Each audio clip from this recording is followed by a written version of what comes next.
ಅಂತಂದ್ರೆ ಈ ಗಣಿಗಳಿಗೆ ಪರ್ಮಿಷನ್ ಕೊಡೋದು 1 ಎಕರೆ 2 ಎಕರೆ ಅವ್ರು 10-6 ಎಕರೆ ಹೊಡ್ಕೊಂಡು ಹೋಗುವಂಥದ್ದು. ಹೀಗಾಗಿ ಅಲ್ಲಿ ಖನಿಜ ಸಂಪತ್ತಿನ ಗುಡ್ಡುಗಳೆಲ್ಲ ಖುಲ್ಲಾಗಿ ಬರೇ ನೀವು ಏನು ನೋಡ್ತೀರಿ ನೋಡ್ರಿ, ಕೆಳಗೆ ಹೋಗಿ ನೀರು ಸಹಿತ ಹತ್ತೋಂಗಾಗಿ ಹೋಗ್ಬಿಟ್ಟಿದ್ದಾವೆ. ಆ ಪ್ರಮಾಣದಲ್ಲಿ ಕಬ್ಬಿನವನ್ನು ಅಲ್ಲಿ ಬಿಟ್ಟು ಹೋಗಿಬಿಟ್ಟಾರ.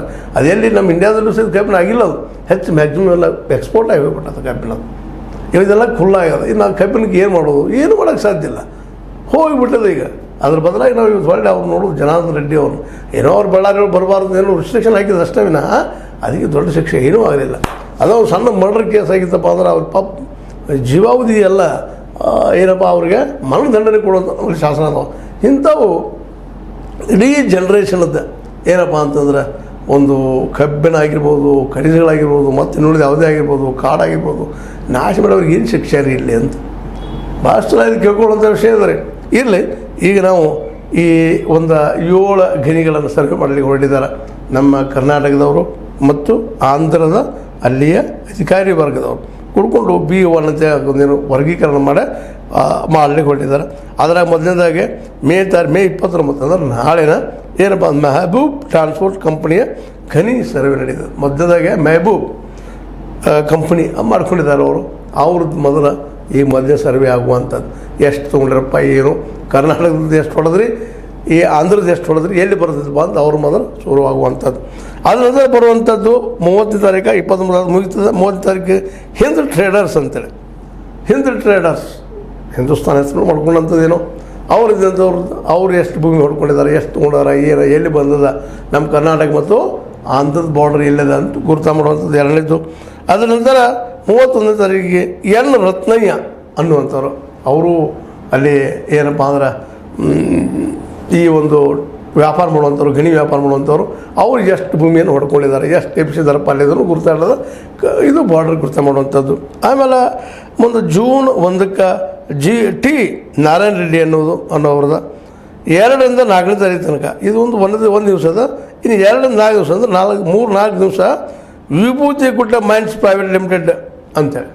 ವಿಭೂತಿ ಗುಡ್ಡ ಇದರಲ್ಲಿ ಮೋಸ್ಟ್ ಪ್ರಾಬಲಿ ನಮ್ಮ ಜನಾರ್ದನ್ ರೆಡ್ಡಿ ಅವರ ಒಂದು ಕೈವಾಡ ಹೆಚ್ಚಿದೆ. ಎಲ್ಲದರಲ್ಲೂ ಅವ್ರದ್ದು ಹಸ್ತಕ್ಷೇಪದ ಅವತ್ತು ಅಧಿಕಾರದಾಗಿದ್ದಾಗ ಇವರು ಎಲ್ಲ ತಮ್ಮ ಬೆರಳ ತುದಿ ಮೇಲೆ ಆಟ ಆಡಿಸಿದ್ದಾರೆ. ಇವರು ಎಲ್ಲರೂ ಅವ್ರ ಹೆಸರು ತೋಳಿದು ತಾವು ಮ್ಯಾಕ್ಸಿಮಮ್ ಹತ್ರ ಹೊಡೆಯುವಂಥ ಕೆಲಸ ಮಾಡಿದ್ದಾರೆ. ಹಂಗೆ ಇದು ಒಂದು ವಿಭೂತಿ ಗುಡ್ಡ ಮೈನ್ಸ್ ಪ್ರೈವೇಟ್ ಲಿಮಿಟೆಡ್ 5ರಿಂದ ಸುಗ್ಗಲಮ್ಮ ಗುಡ್ಡ ಮೈನಿಂಗ್ ಆ್ಯಂಡ್ ಕಂಪ್ನಿ. ಸುಗ್ಗಲಮ್ಮ ಗುಡ್ಡ ಸುಗ್ಗಲಮ್ಮ ದೇವಾಲಯನ ಕಿತ್ತಾಕಿ ಹೋಗಿದ್ಬಿಟ್ಟಿದ್ದಾರೆ ಈ ಮಹಾತ್ಮರು. ಇದು ಮೋಸ್ಟ್ಲಿ ನಮ್ಮ ಜನಾರ್ದನ್ ರೆಡ್ಡಿ ಅವರು ದೊಡ್ಡ ಇದು ಏನಪ್ಪ ಅಂದ್ರೆ ಒಂದು ಅಪರಾಧಿಯ ಕ್ರಿಯೆ. ಆ ಸುಗ್ಗಲಮ್ಮ ಗುಡ್ಡದ ಇವತ್ತು ಆ ಗುಡಿಯಲ್ಲಿ ಕಾಣ್ತಾನೇ ಇಲ್ಲ, ಕುಲ್ಲ ಮಾಡಿ ಬಿಟ್ಟಿದ್ದಾರೆ.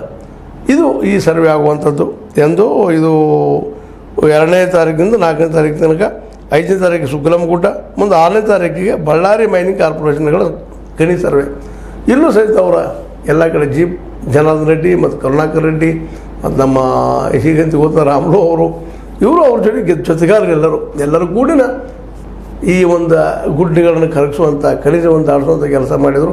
ಇವತ್ತು ಕರ್ನಾಟಕದ ಮತ್ತು ಆಂಧ್ರದ ಬಾರ್ಡರ್ ಗುರುತ ಮಾಡೋದು ಈ ಒಂದು 7 ಗಣಿಗಳ ಮೂಲಕ ಸರ್ವೆ ಮಾಡಿಸ್ತಾ ಇದ್ದಾರೆ. B1 ಅಂತೇಳಿ ಕ್ಲಾಸಿಫಿಕೇಷನ್ ಮಾಡಿ ಏನೇನು ಸರ್ವೆ ಆಗಿ ಮುಂದೆ ಏನು ಮಾಡಬೇಕು ಅನ್ನೋದು ಇನ್ನು ಮುಂದಿನ ದಿನದಲ್ಲಿ ಬರುವಂಥದ್ದು.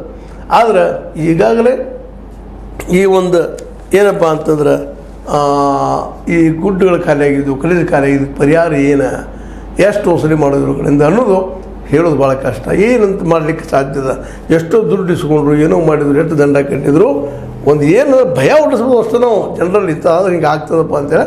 ಬಟ್ ಹೋದಂಥ ಖನಿಜ ಮಾತ್ರ ಮರಳಿ ಸಿಗಲಾರದು ಅಂತ. ಯಾಕಂದರೆ ಎಷ್ಟೋ ಸಾವಿರಾರು ವರ್ಷಗಳಿಂದ ಅವೆಲ್ಲ ಕಬ್ಬಿಣದ ಇದಿರಾಗಲಿ ಮತ್ತಿರೋರು ತಯಾರಾಗ್ತಾ ಇರ್ತವೆ. ಒಂದು ದಿನದಲ್ಲೆಲ್ಲ ಅದು ಆಗುವಂಥದ್ದು ನೈಸರ್ಗಿಕ ಕ್ರಿಯೆಗಳು, ಅದನ್ನೆಲ್ಲ ನಾವು ಕೆಲವು ವರ್ಷಗಳಲ್ಲಿ ಖುಲ್ಲಾ ಮಾಡಿ ಹೋಗಿಬಿಟ್ಟಿದ್ವಿ. ಇನ್ನು ಮುಂದಿನ ಜನಾಂಗಕ್ಕೆ ನೋಡ್ಬೇಕು, ಅವ್ರಿಗೆ ಪಾಪ ಕಬ್ಬಿನ ಎಳಿತಿರ್ತಾರೆ ನಮ್ಮ ಮುಂದಿನ ಮಕ್ಕಳು ಅಂತ ಅನ್ನೋ ಒಂದು ಗಾಬರಿ ಬಂದರೆ ಅದೇನೂ ಇರಲಿ.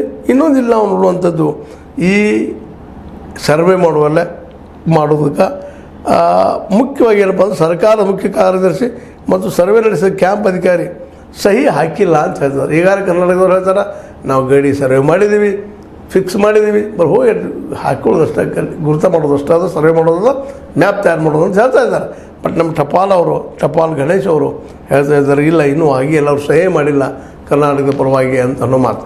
ಅಂದ್ರೆ ಇನ್ನೂ ಗದ್ದಲಗಳು ಸಾಕಷ್ಟು ಅದಾವೆ, ಗೊಂದಲಗಳು ಮತ್ತು ಅದನ್ನು ಆದಷ್ಟು ಮುಚ್ಚಿ ಹಾಕುವಂಥ ಪ್ರಯತ್ನಗಳು, ಅದರಲ್ಲೂ ಕೆಲವೊಂದಿಷ್ಟು ಮಹಾರಾಷ್ಟ್ರದ ಕರ್ನಾಟಕದ ಮತ್ತು ಅದೇ ಕಾಲಕ್ಕೆ ಆಂಧ್ರದ ಅಲ್ಲಿಯ ಈ